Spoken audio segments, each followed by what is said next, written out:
네, 오늘은 소요리 문답 13, 14, 15문답의 내용을 함께 나누도록 하겠습니다. 그래서 우리가 섭리에 대해서 계속해서 배우면서 있습니다. 섭리의 일이라는 것은 11문답에 있는 내용에서 같이 11문, 12문답의 내용처럼 섭리는 무엇을 어떻게 하는 그 내용들에 대해서 도식화되어 있는 표를 참고하시면 될 것 같습니다. 13문에 기록된 내용들과 그 이후에 이어지는 그 모든 내용들을 도식을 통해서 한번 보시고 바로 그 실질적인 내용, 본문의 내용으로 넘어가도록 하겠습니다. 2페이지에 보시면 13, 14, 15문의 내용을 한번 먼저 우리가 함께 보도록 하면 13문 우리의 첫 조상은 창조함을 받은 그 본 지위에 그대로 있었습니까? 답은 우리의 첫 조상은 임의로 자유를 행사하게 되어서 하나님께 죄를 범함으로써 창조함을 받은 본 지위에서 타락을 했다라고 답을 하고 있어요. 그리고 죄란 무엇입니까? 죄는 하나님의 법을 순종함에 부족한 것이거나 또는 어기는 것입니다 라고 답을 하고 있죠. 그리고 마지막 15문 우리의 첫 조상이 창조함을 받은 본 지위에서 타락하게 된 죄는 무엇입니까? 답은 우리의 첫 조상이 창조함을 받은 그 본 지위에서 타락하게 된 죄는 그 금하신 실과를 먹은 것입니다 라고 답을 하고 있습니다. 그래서 이 전체적인 내용들을 함께 살펴볼 텐데 여기서 조금 우리가 주의해서 볼 필요가 있는 것은 죄가 무엇인가 라는 것에 대해서 우리가 정의를 확실하게 할 필요가 있어요. 많은 사람들이 죄를 생각할 때 죄는 하나님의 말씀에 반하는 것이라고 생각하는 경우가 태반입니다. 그러니까 하나님의 말씀에 어긋나는 삶을 살아가는 것, 이것이 죄라고 생각하는 경우들이 대부분이에요. 그런데 그것은 당연히 죄죠. 그런데 또 뭐에 대해서 죄라고 이야기를 하고 있습니까? 하나님의 말씀에 순종함에 있어서 부족한 것도 죄라고 이야기를 하고 있어요. 그러니까 우리가 십계명을 지키는 데 있어서 적극적으로 십계명을 어겨서 살인하지 말라 했는데 살인을 한다. 이것도 죄죠, 당연히. 근데 십계명의 계명에 살인하지 말라라는 계명에는 어떤 의미까지가 포함이 되어 있냐면 타인의 생명을 보존하는 데까지가 그 계명의 의미의 본의예요. 하나님께서 그 말씀을 하고 있으신 살인하지 말아라 라고 하시는 그런 말씀을 우리에게 주신 뜻은, 본질적인 목적은 더 나아가서 사람의 생명을 보호하는 일에까지 우리의 주어진 역량들을 사용하라는 것, 그것이 하나님의 본 뜻입니다. 그래서 예를 들어 누가 죽어가고 있어요. 내가 찌른 것도 아니고 내가 다치게 한 것도 아니고 그냥 사람이 죽어가고 있는데 그 사람의 죽어가고 있는 것을 보면서 도움의 손길을 뻗지 않는 것, 착한 사마리아인의 비유에서와 같이 그런 경우, 그런 사람은 그러면 계명을 어긴 겁니까? 어기지 않은 것입니까? 유대인들, 바리새인들, 율법학자들은 아니라고 그러겠죠. 내가 살인한 게 아니니까. 근데 우리가 알고 있는 하나님의 말씀의 요는 그런 정도가 아니다라는 것이에요. 더 나아가서 그 사람을 보존하고 보호하고 생명을 살리는 데까지 나아가는 거예요. 우리가 하나님의 말씀을 어기지는 않았어도 그것에까지 나아가지 않는, 온전하게 순종하는 데까지 나아가지 않는 그러한 것도 성경은 죄라고 이야기를 하고 있다는 사실에 우리가 주목할 필요가 있는 것입니다. 그래서 어쨌든 이 죄의 문제와 또 죄로 인해서 우리에게 들어오게 된 죄의 결과된 모습들, 이러한 것들에 대해서 우리가 또 함께 이 시간 나누는 시간들을 갖도록 하겠습니다. 그래서 인류의 처음의 상태와 타락에 대해서 우리가 함께 나누어 볼 텐데, 인간의 처음 상태는 인간은 하나님의 형상대로 창조된 피조물로서 무죄한 상태였고 하나님의 보시기에 심히 좋은 상태였다라고 성경이 기록을 하고 있죠. 그리고 인간은 하나님과의 인격적인 사귐과 관계 속에 있었다. 인간은 하나님과의 관계 속에서 영적인 생명을 가졌으므로 행위언약 관계 속에서 영생할 수 있는 존재로서 창조되었다라고 성경에 기록되어 있습니다. 그리고 인간은 영적인 분별력을 가져서 하나님을 알고 교제할 수가 있었으며 또한 지혜를 가졌고 자유의지를 가진 존재였다라고 기록을 하고 있습니다. 그리고 인간은 하나님의 대리자로서 특별히 피조세계를 돌보고 다스리는 영예로운 권세를 가졌다라고 하는 것이 본래 창조된 상태 가운데 우리에게 주어져 있었던 모습이라고 할 수가 있습니다. 그래서 이 말씀들 가운데서 우리가 또 여기서 주의해서 볼 것은 우리에게 자유의지가 주어져 있었다. 그런 존재였다. 라고 하는 말이에요. 그러면 이 말은 지금은 어떻다라는 것을 의미합니까? 지금 우리에게 주어진 자유의지는 어떠한 자유의지입니까? 그러니까 일반적으로 많은 사람들, 그러니까 예수를 믿지 않는 사람들도 그들에게 자유의지가 있어요, 없어요? 그들에게 자유의지 있습니다.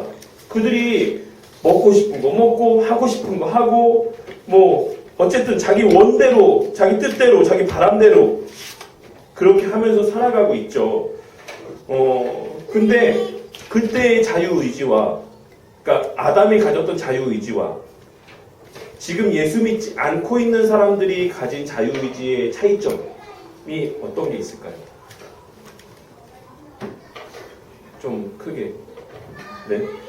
차이점이 뭐냐면 아담은 여기에 기록되어 있는 것처럼 아담은 정확하게 얘기하면 아담은 영적인 분별력을 가져 하나님을 알고 교제할 수 있었으며 또한 지혜를 가졌고 자유의지를 가진 존재였다.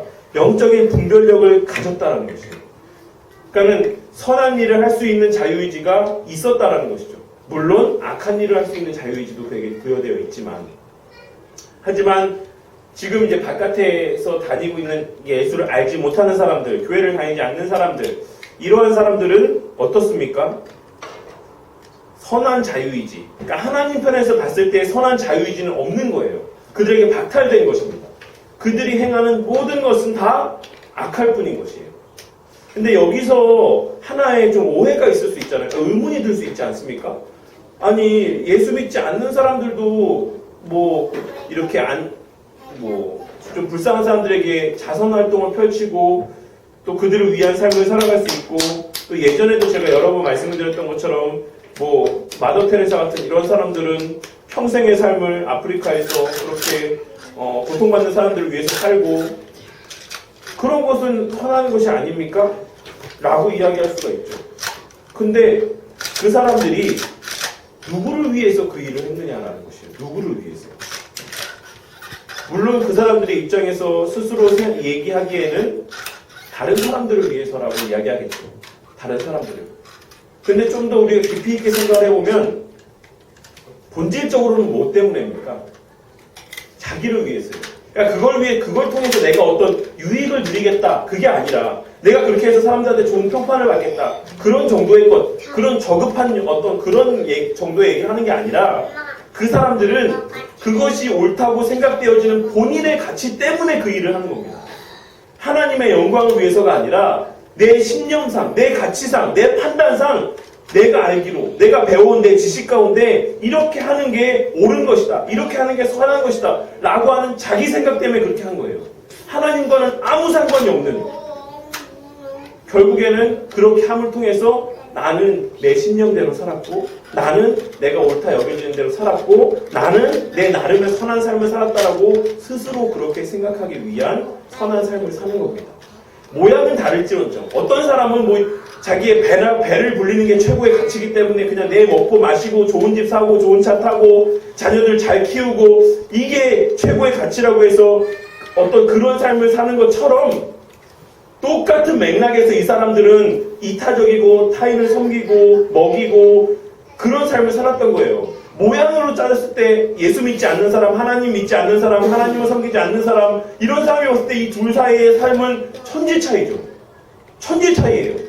이 사람은 너무 개인주의적인, 너무 이기적인 삶이었고, 이 사람은 너무 이타적인 삶이었고, 너무 바른 삶이었어요.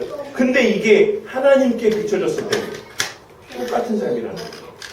이 사람은 이 사람이 원하는 가치대로, 이 사람은 이 사람이 원하는 가치대로, 내 원하는 대로 살았다는 겁니다.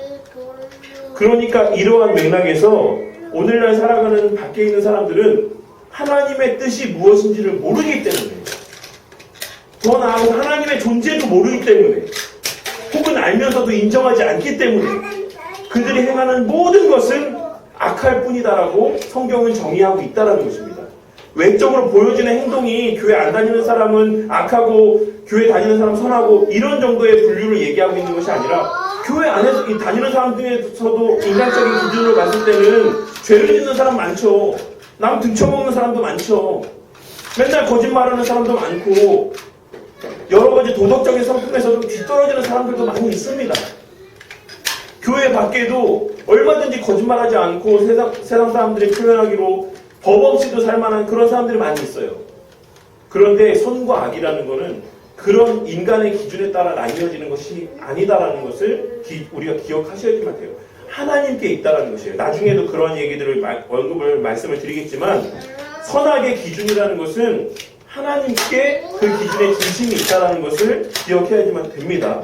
그래서 이 아담이라는 존재는 그 하나님을 기준으로 해서 선과 악에 대해서 판단하고 행하고 말고 할 수 있는 그런 어떤 능력, 의지가 있었다라는 것이죠.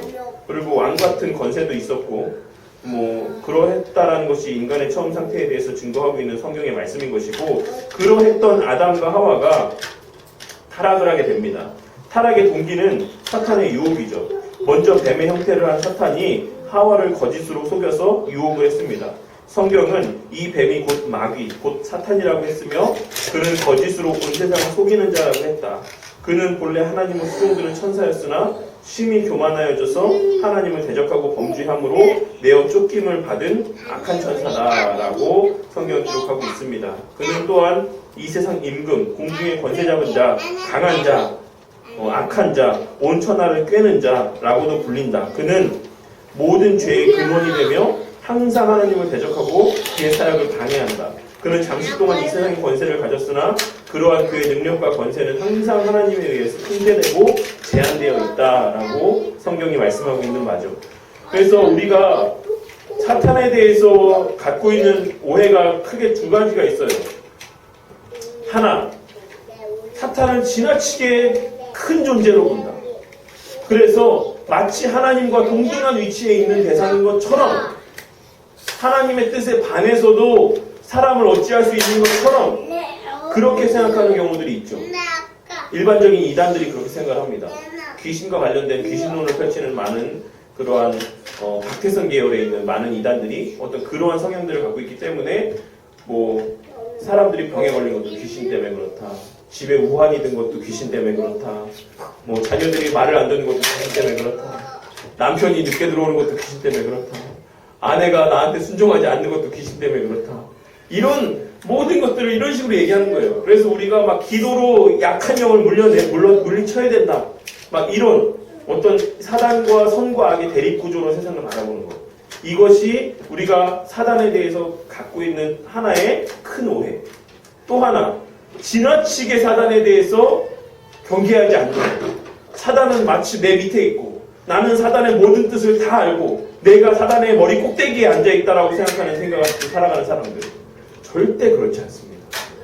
사단은 늘 우리보다 더 나은 지혜로, 더 나은 능력으로 우리의 신앙을 힘내기 위해 그렇게 우리를 흔들어 놓고 있다는 것을 우리가 명심하셔야지만 돼요.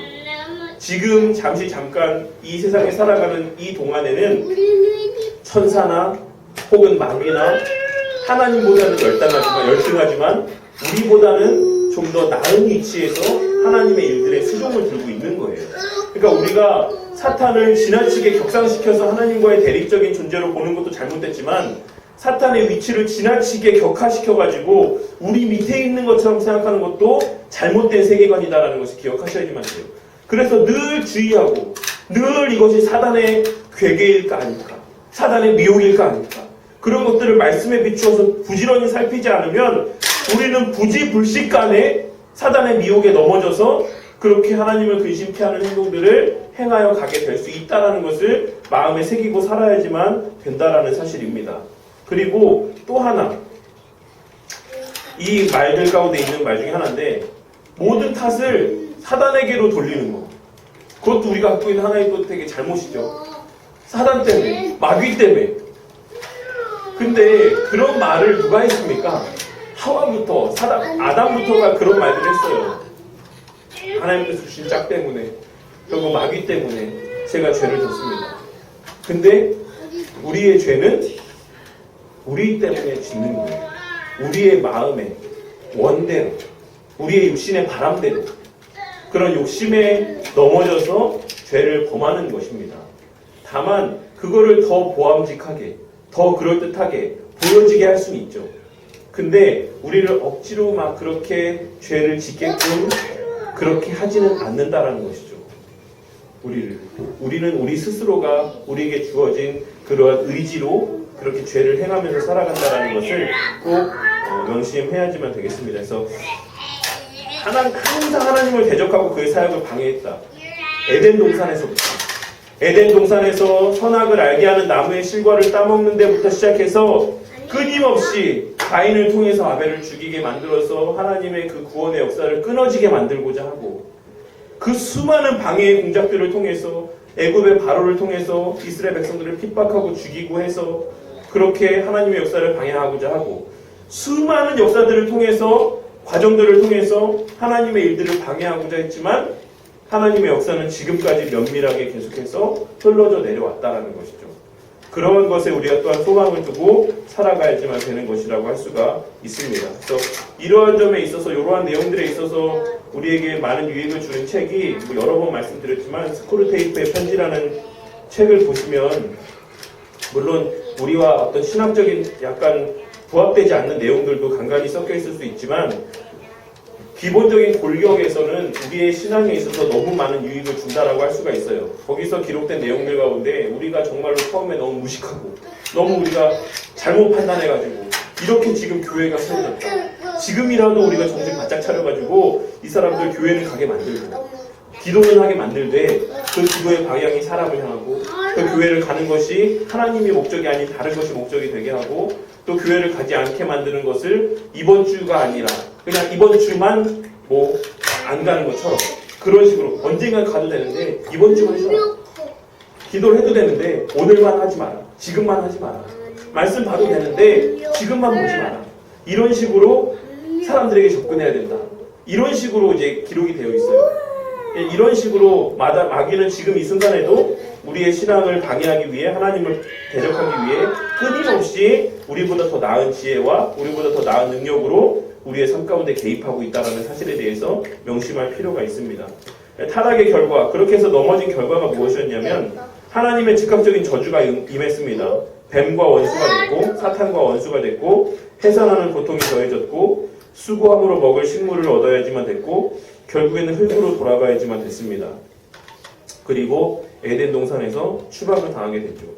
근데 외국에도 이런 개념이 있나요? 사람이 흙으로 돌아간다라고 하는 이런 개념이 외국에도 있나요? 그러니까 신앙인들 떠나서 미국에 이런 개념이 있습니까? 하긴 미국은 또 신앙 위에 세워졌으니까 그렇지 않을 수 있지만 잘 모르겠어요. 우리 조상들은 신앙이 없을 때에도 사람이 흙에서 왔다, 흙으로 돌아간다, 이런 생각들이 있었거든요. 그러니까 저는 거기에 대해서 좀 되게 생각을 하게 될 때가 있어요.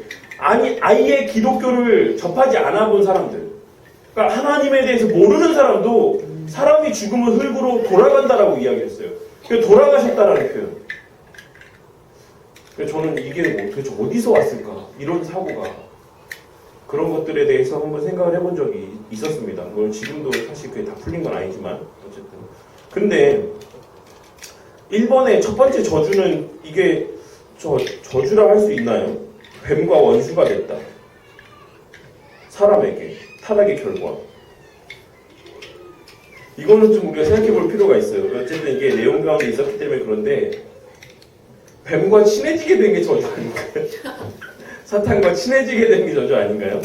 지금은 우리가 너무나도 이 신앙적인 면에 있어서는 막 거부감이 드는 것들도 많은데, 사실 이런 죄성에 관련되어 있는 것들은 너무 다 막 이렇게 큰 거부감을 받아들이게 되는 경우들이 많지 않습니까?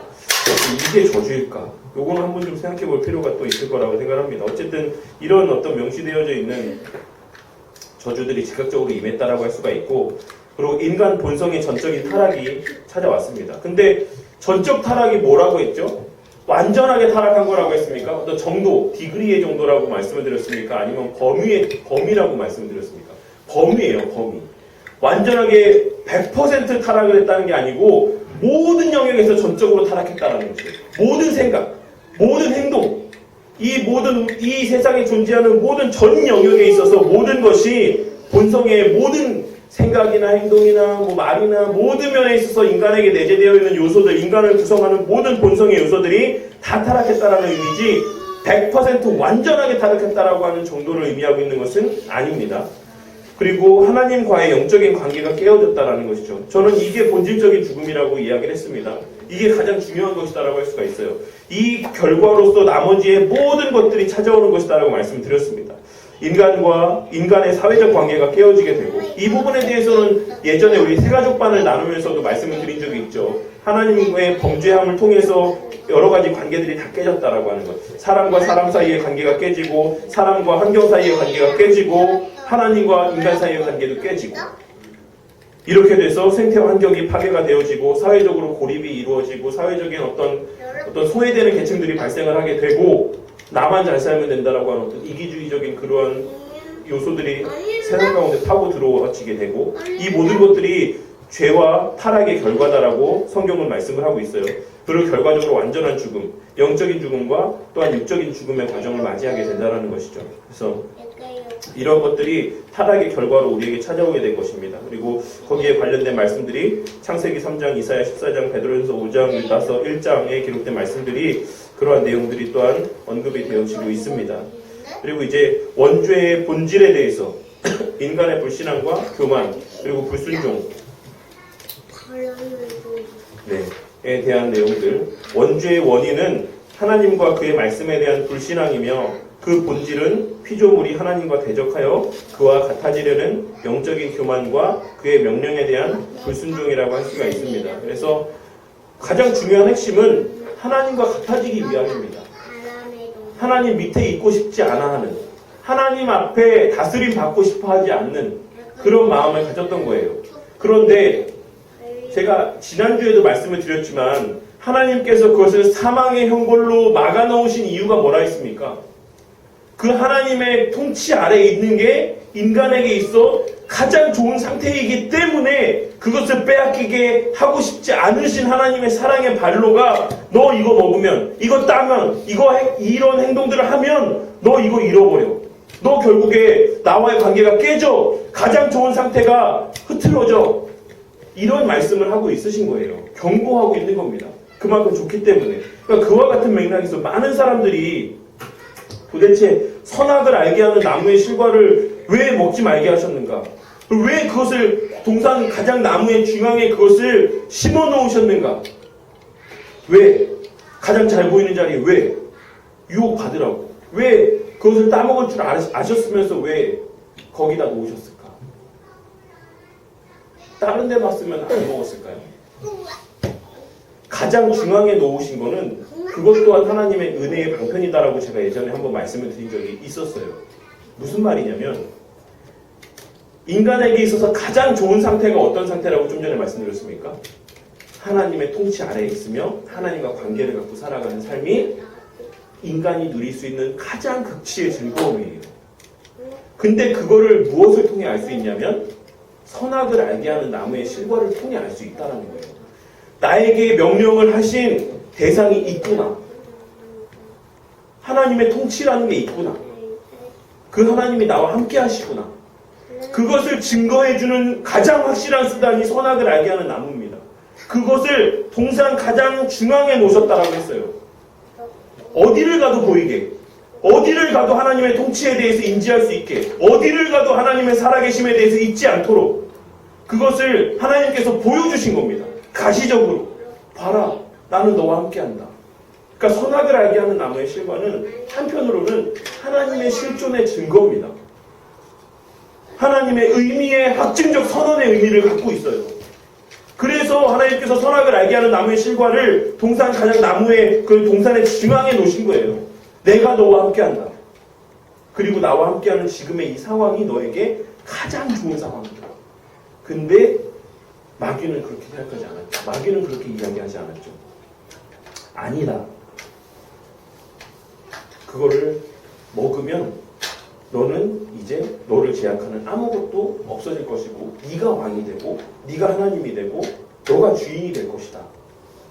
근데 사실 그게 우리에게 좋은 것이 아니다라는 것입니다. 왜냐하면 우리는 피조물이기 때문에. 창조주가 우리를 다스리는 것 이상으로 우리는 우리 스스로를 다스리며 살아갈 수가 없는 거예요. 당연한 거 아닙니까? 하나님이 우리를 다스리는 것보다 우리가 우리 스스로의 삶을 온전히 다스리면서 살아갈 수가 없습니다. 우리는 제한되어 있기 때문에. 아담에게 아무리 하나님의 형상으로서의 그러한 지식들과 지혜들과 여러 가지 것들을 주셨다고 하더라도 그것은 피조물로서의 한계성을 갖고 있는 거예요. 그럼에도 불구하고 마치 내가 그렇게 살 수 있는 것처럼 마귀는 그렇게 우리의 마음 가운데 내 자신을 높이고자 하는 마음을 주었고 그리고 그 마음에 넘어져서 하나님의 말씀에 불순종을 하면서 선악을 알게 되었다는 것입니다. 어떻게 선악을 알게 됐습니까? 좋았던 것을 잃어버림으로써 그게 좋았던 걸 알게 된 거예요. 무슨 말인지 아시겠어요? 선함의 안에 있을 때는 그것이 선하다라는 것을 몰랐는데 당연한 거니까. 근데 이제 나가보니까 그 하나님의 통치하시는 영역에서 나가보니까는 그 관계가 떨어져 보니까는 아, 그 상태가 좋았구나. 그게 선이었구나. 그게 기쁨이었구나. 그게 감사였구나. 이걸 알게 되는 겁니다. 그러면서 지금 있는 곳이 그거에 비했을 때 선하지 않은 상태구나. 그거에 비해서 이게 좋지 않은 상태구나.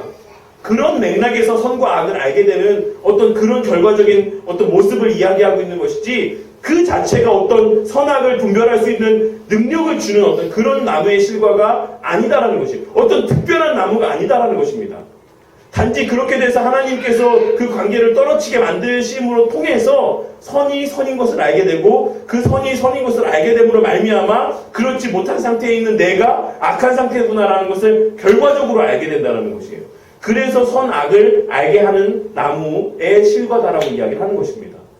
어떤 특별한 막 능력을 갖고 있는 그런 나무가 아니라 어쩐 이런 어떤 창세기에 기록된 내용에 대해서 우리가 이렇게 정말 이성적이고 합리적이고 성경적으로 접근을 해야지만 우리가 이 창세기에 기록된 기록들에 대해서 오해하지 않고 받아들일 수가 있는 것이지 이것을 지나치게 신화하거나 이것을 지나치게 어떤 영적인 의미로만 해석을 하거나 지나치게 어떤 비유적인 것으로만 해석을 하려고 한다라고 하면 이 본 어떤 뜻을 우리가 왜곡할 수가 있게 되고 마치 그 오늘날의 막 영화의 소재가 돼서 뭐 노아의 강주를 찾아다니고 뭐 잃어버린 뭐 성배를 찾으러 다니고 뭐 그런 어떤 부가적인 아무 의미가 없는 어떤 그런 것에 매달리며 살아가는 신앙의 삶을 살아갈 수가 있다는 것이에요. 로만 카톨릭 지하에 보관되어 있는 수많은 수십만 점의 이런 유물이라 불리는 어떤 그런 것들을 모아두고 살아가며 그것을 막 귀하게 여기는 그런 삶에 빠질 수 있다는 것이죠. 모든 것은 다 그림자고 모든 것은 다 수단입니다. 그 자체에 어떤 의미가 있는 것이 아니라 그것이 하나님과 결부되어 있을 때에 그것이 어떤 의미를 갖고 있는 것이고 하나님의 말씀을 드러내게 하기 위한 어떤 수단으로서 하나님께서 잠시 쓰신 것에 불과한 것이지 그 자체에는 사실 아무런 의미가 담겨져 있지 않다는 것이에요. 심지어는 뭐 예수님이 달려 죽으셨던 십자가도 예수님을 찔렀던 창도 그게 무슨 의미가 있습니까? 단지 그 일들을 이루어 나아가시기 위한 수단이에요. 근데 오늘날 뭐 에티오피아에 가면은 그 예수님의 달렸던 십자가가 있다. 옛날에 그 언약궤가 에티오피아에 있다. 다 있어요, 에티오피아에. 그게 사실 지금 무슨 의미가 있습니까? 무슨 의미가 있어요? 설령 그게 진짜 있다라고 한들 예수님을 찔렀던 그 창이 무슨 의미가 있습니까? 지금 그게 제 손에 들려 있다라고 한들 그게 무슨 가치가 있습니까? 그냥 오래된 쇳덩이에 불과한 것이지. 어쨌든 우리가 성경을 그런 식으로 바르게 분별할 수 있는 지혜가 있어야지만 되겠습니다. 기록되어 있는 것처럼 하나님만이 옳고 그름을 정의하신다. 이것이 옳다. 혹은 이것은 그르다. 라고 말할 수 있는 권리를 가지신 분은 오직 하나님뿐이시다. 아담이 옳고 그름을 결정할 수 있는 유일한 기준은 하나님의 계명의 말씀이었다라는 것입니다. 그리고 아담에게 주었던 그 계명은 바로 이 나무의 실과를 따먹지 말아라 라고 하는 그 말씀이었던 것이죠. 그것이 기준이 되어서 옳고 그름을 판단할 수 있는 기준이 되었다. 이것이 왜 사탄이 바로 이 점에 의존해서 유혹하였는가 하는 이유다. 사탄은 너는 결코 죽지 않을 것이다 라고 말했습니다. 달리 말해서 사탄은 하나님의 말씀이 유일한 기준이라는 사실을 네가 받아들일 필요가 없다. 왜 하나님의 그 말씀대로 네가 순종해야지만 되느냐 라고 이렇게 이야기를 한 것이고, 그리고 그것을 받아들이고 그것을 행하였을 때 결국에는 하나님께로부터 멀어지게 되고 하나님과 단절되게 되는 결과에 다다르게 되었다라는 것이죠. 대조의 방식으로 표현하자면 하나님에게 있어서 죄는 하나님의 말씀에 대한 불일치 혹은 하나님의 말씀을 범하는 것인 반면에 아담을 향한 사단의 제안에서는 죄는 인간에게 해로운 것이다 라는 것을 입증할 만한 것이라고 할 수가 있는 것입니다. 그러니까 우리 편에서 봤을 때 죄라는 것은 인간에게 해로운 것이다라는 것을 어떤 입증할 수 있는 수단이 된다라는 것이죠. 도구가 된다라는 것이죠.